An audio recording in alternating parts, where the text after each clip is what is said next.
ಅಧ್ಯಕ್ಷತೆ ವಹಿಸಿರುವಂತಹ ನನ್ನ ಮಿತ್ರರಾದಂತಹ ಶ್ರೀ ಶಂಕರ್ರಾವ್ ಅವರಿಗೆ ಮತ್ತು ನನ್ನ ಎಲ್ಲ ಇಂದಿನ ಹಾಜರಿರುವ ಮಿತ್ರರೆಲ್ಲರಿಗೂ ಕೂಡ ನನ್ನ ನಮಸ್ಕಾರಗಳು. ನಾನು ಇಂದು ಓದ್ತಾ ಇರೋದು ಒಂದು ಲೇಖನ. ಇತ್ತೀಚೆಗೆ ನಾನು ಕಂಡುಕೊಂಡ ಹಾಗೆ ಕೆಲವು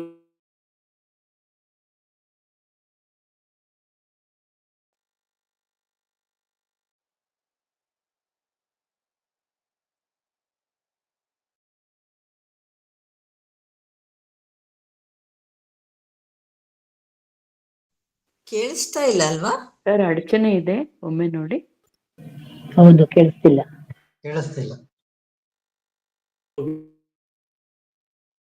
ಅರುಣ ಅವರಿಗೆ ಹೇಳಿ ಫೋನ್ ಮಾಡ್ಬೇಕು. ಹಲೋ, ಕೇಳಿಸ್ತಿದೆ ಅಲ್ಲ? ಮಕ್ಕಳಿಗೆ ಕಥೆಯನ್ನು ಹೇಳುವುದಕ್ಕೆ ಇದು ಸಕಾಲ. ಇತ್ತೀಚೆಗೆ ನಾನು ಗಮನಿಸಿದ ಒಂದು ವಿಚಾರ ನಿಮ್ಮೊಂದಿಗೆ ಹಂಚಿಕೊಂಡು ನಿಮ್ಮ ಅಭಿಪ್ರಾಯ ಪಡೆಯಲು ಈ ಲೇಖನ. ನಾವು ಚಿಕ್ಕವರಿದ್ದಾಗ ನಾವು ಬೆಳೆದ ರೀತಿ ಈಗ ಮತ್ತೆ ಮರುಕಳಿಸ್ತಾ ಇದೆಯೇ? ಸೈನ್ ಅಲೆಯಂತೆ ಕೆಳಗೆ ಇಳಿದದ್ದು ಈಗ ಮತ್ತೆ ಮೇಲೇರ್ತಾ ಇದೆಯೇ? ಹೌದಾದರೆ ಹಿರಿಯರಾಗಿ, ಅಂದರೆ ಅಜ್ಜಿ ತಾತಂದಿರಾಗಿ, ಅಪ್ಪ ಅಮ್ಮಂದಿರಾಗಿ ಈಗ ನಾವು ಈ ಸನ್ನಿವೇಶವನ್ನು ಇನ್ನಷ್ಟು ಮೇಲೇರಲು ಏನು ಮಾಡಬೇಕು? ಇವು ಯೋಚಿಸಬೇಕಾದ ವಿಚಾರ ಅಂತ ನನಗೆ ಅನಿಸ್ತಾ ಇದೆ. ಬೊಂಬೆ ಹಬ್ಬ ಕೇಳಲು ಎಷ್ಟು ಚೆನ್ನಾಗಿದೆ ಅಲ್ವೇ? ಸಂತೋಷದ ವಿಚಾರ ಏನು ಅಂದರೆ, ಕಳೆದ ಕೆಲವು ವರ್ಷಗಳಿಂದ ಮನೆಯಲ್ಲಿ ಬೊಂಬೆಯನ್ನು ಕೂರಿಸುವುದು ಹೆಚ್ಚಾಗಿದೆ. ಈ ವರ್ಷ ಮಾತ್ರ ಅದು ಇನ್ನಷ್ಟು ಹೆಚ್ಚಾಗಿತ್ತು. ಅದರಲ್ಲಿ ಬಹಳ ಮುಖ್ಯವಾದ ವಿಚಾರ ಏನು ಅಂದರೆ, ಚಿಕ್ಕ ಮಕ್ಕಳು ಬಹಳ ಪ್ರೀತಿಯಿಂದ ಅದರಲ್ಲಿ ತೊಡಗಿಸ್ಕೊತಾ ಇದ್ದಾರೆ. ನಮ್ಮ ಮಕ್ಕಳಿಗೆ ಅವರು ಚಿಕ್ಕವರಿದ್ದಾಗಿಂದ ಕೂಡ ನಾವು ಆನಂದ ಪಡುವ ಮಾರ್ಗವನ್ನು ನಾವು ತೋರಿಸ್ತಾ ಬರಬೇಕು. ವಿಕಸಿತವಾಗುತ್ತಾ ಇರುವಂತಹ ಅವರ ಅನುಭವವಿಲ್ಲದ ಮನಸ್ಸುಗಳಿಗೆ ಮತ್ತೆ ಮತ್ತೆ ಆನಂದ ಪಡಿಸಬೇಕು. ಅಂಥ ಮಾರ್ಗಗಳಲ್ಲಿ ಬಹು ಮುಖ್ಯವಾದ್ದು ಅಂದರೆ ಮಕ್ಕಳಿಗೆ ಅಜ್ಜಿ ತಾತಂದಿರು ಹೇಳುವ ಕಥೆಗಳು. ಅದು ಮಕ್ಕಳಲ್ಲಿ ಏಕಾಗ್ರತೆಯನ್ನು ಅಭ್ಯಾಸ ಮಾಡಿಕೊಳ್ಳುವುದನ್ನು ಚೆನ್ನಾಗಿ ಕಲಿಸುತ್ತದೆ. ಕಥೆಯನ್ನು ಕೇಳುವಾಗ ಮಕ್ಕಳು ಹ್ಞೂ ಹ್ಞೂ ಎಂದು ಹೂಗುಟ್ಟುವುದು ಇದಕ್ಕೆ ಒಂದು ಸಾಕ್ಷಿ. ಆಗ ಅವರು ಏಕಾಗ್ರತೆಯಿಂದ ಕಥೆಯನ್ನು ಕೇಳುತ್ತಿದ್ದಾರೆ ಎಂದೇ ಅರ್ಥ. ಒಮ್ಮೆ ನಾನು ಕತೆ ಹೇಳ್ತಾ ಇರಬೇಕಾದ್ರೆ, ಈ ಬಾರಿ ಒಬ್ಬ ದೊಡ್ಡ ರಾಜ ಇದ್ದ, ಅವನಿಗೆ ಮಕ್ಕಳೇ ಇರಲಿಲ್ಲ ಎಂದು ಪ್ರಾರಂಭಿಸಿದೆ. ತಕ್ಷಣ ಒಬ್ಬ ಹುಡುಗಿ, ಅವನ್ ದಶರಥನ ಅಂತ ಪ್ರಶ್ನೆ ಮಾಡಿದ್ಲು. ಪಕ್ಕದಲ್ಲಿದ್ದ ಇನ್ನೊಬ್ಬ ಹುಡುಗ, ಅವನು 3 ಜನ ಹೆಂಡ್ತಿರಿದ್ರಾ ಅಂತ ಕೇಳಿದ. ಈ ಮಕ್ಕಳ ಪ್ರಶ್ನೆಗಳು ಕೇಳಿ ನನಗೆ ತುಂಬ ಸಂತೋಷ ಆಯಿತು. ಯಾಕೆಂದರೆ ಹಿಂದೆ ನಾನು ಹೇಳಿದ ಕತೆ ಸಾರ್ಥಕವಾಗಿ ಅವರ ಮನದಲ್ಲಿ ಉಳಿದಿದೆ ಎಂದೇ ಅದಕ್ಕರ್ಥ. ಇದೇ ಏಕಾಗ್ರತೆ, ಕಾನ್ಸಂಟ್ರೇಷನ್ನ ಪ್ರಭಾವ. ಇದೇ ಆ ಮಕ್ಕಳು ಶಾಲೆಯಲ್ಲಿ ಉಪಾಧ್ಯಾಯರು ಪಾಠ ಹೇಳುವಾಗ ಕೇಳುವಾಗ ಅನುಸರಿಸಬೇಕಾದ ಕ್ರಮ. ಮಕ್ಕಳ ಕಥೆಗಳನ್ನು ಆಸಕ್ತಿಯಿಂದ ಕೇಳಿ ಮನನ ಮಾಡಿಕೊಳ್ಳುವುದನ್ನು ಅಭ್ಯಾಸ ಮಾಡಿಕೊಂಡ್ರೆ ಇದು ತಾನಾಗಿಯೇ ಆಗಿ ಹೋಗುತ್ತೆ. ಹಾಗಾದರೆ ಮಕ್ಕಳಿಗೆ ಕತೆ ಹೇಳೋದ್ರಿಂದ ಏನು ಪ್ರಯೋಜನ ಇದೆ? ಸ್ವಲ್ಪ ನೋಡೋಣ. ಮೊದಲನೇದಾಗಿ, ನಾವು ಹೇಳುವ ಕಥೆಯಲ್ಲಿ ಇರಬಹುದಾದ ಮೌಲ್ಯಗಳು ಅವರಿಗೆ ಚಿಕ್ಕವರಿದ್ದಾಗಲೇ ಬಹಳ ಚೆನ್ನಾಗಿ ಮಂದಟ್ಟಾಗುತ್ತೆ. ತಂದೆ ತಾಯಿಯರು ಮಕ್ಕಳಿಗೆ ಮೌಲ್ಯಗಳನ್ನ ಆಜ್ಞೆ ಮಾಡಿ ಹೇಳಿದ್ರೆ ಅದನ್ನು ಕಲಿಸೋಕೆ ಸಾಧ್ಯ ಇಲ್ಲ.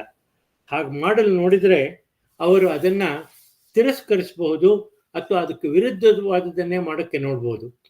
ಆದರೆ ಕಥೆಗಳ ಮೂಲಕ ಅವುಗಳನ್ನು ಮುನ್ನೆಲೆಗೆ ತರುವುದು ಸಾಧ್ಯ ಆದರೆ ಮಕ್ಕಳು ಅದನ್ನು ಸುಲಭವಾಗಿ ಅಳವಡಿಸ್ಕೋತಾರೆ. ಎರಡನೇದು, ಕಥೆಗಳನ್ನು ಕೇಳುವಾಗ ಮಕ್ಕಳ ಕಲ್ಪನಾ ಶಕ್ತಿ ಮತ್ತು ಅವರ ಕುತೂಹಲ ಎರಡೂ ಬೆಳೆಯುತ್ತೆ. ಕುತೂಹಲ ಪಡುವುದು ಮಕ್ಕಳ ಕಲಿಕೆಯ ಒಂದು ಅತ್ಯಂತ ಪ್ರಮುಖವಾದ ಅಂಶ ಅಂತ ಎಲ್ಲ ತಿಳಿದಿರುವಂತಹ ಅಧ್ಯಾಪಕರು ಹೇಳ್ತಾರೆ.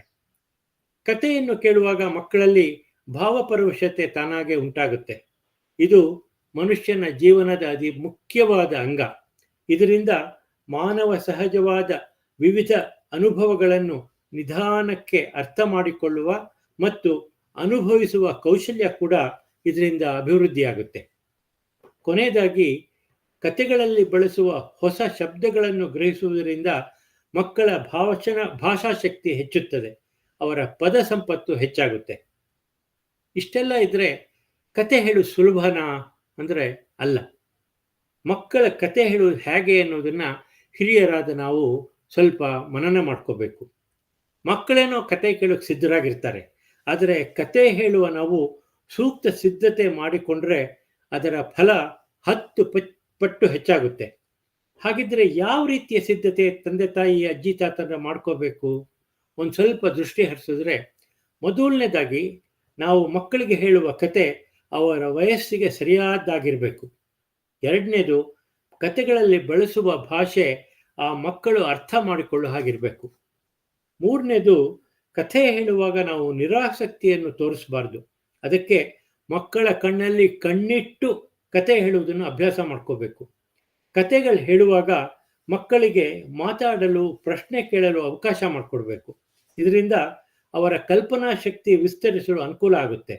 ಅಂಥ ಸಂದರ್ಭಗಳಲ್ಲಿ ಅವರಿಗೆ ಪ್ರಶ್ನೆಗಳನ್ನು ಕೇಳಲು ನಾವು ಉತ್ತೇಜನ ಕೊಡಬೇಕು.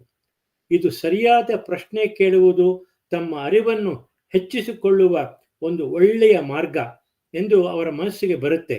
ಜೊತೆಗೆ ನಾವು ಕೂಡ ಮಕ್ಕಳಿಗೆ ಸೂಕ್ತ ಪ್ರಶ್ನೆಗಳನ್ನು ಕೇಳಬೇಕು.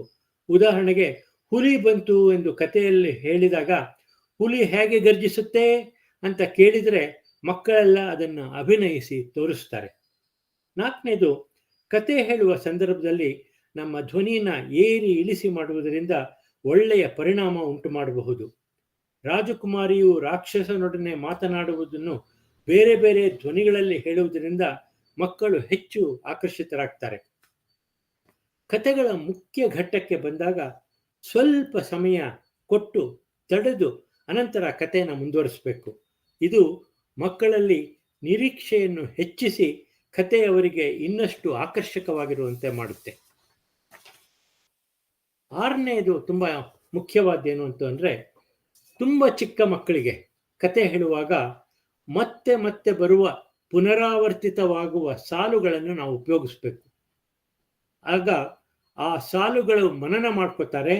ಮುಂದೆ ಆ ಸಾಲುಗಳು ಬಂದರೆ ತಾವಾಗೇ ಅದನ್ನು ಪುನರುಚ್ಚರಿಸ್ತಾರೆ.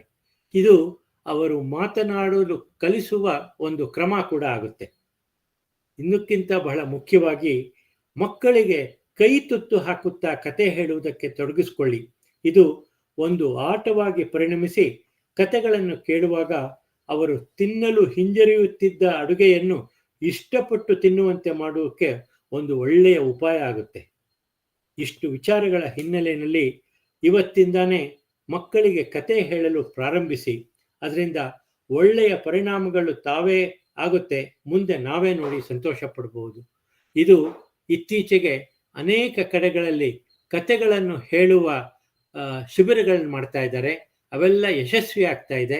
ಅದನ್ನು ನಮ್ಮ ಮನೆಗಳಲ್ಲಿ ನಾವು ಅಳವಡಿಸ್ಕೊಳ್ಳೋಣ ಅನ್ನುವ ಕಳಕಳಿಯಿಂದ ಈ ಲೇಖನವನ್ನು ಓದಿದ್ದೇನೆ.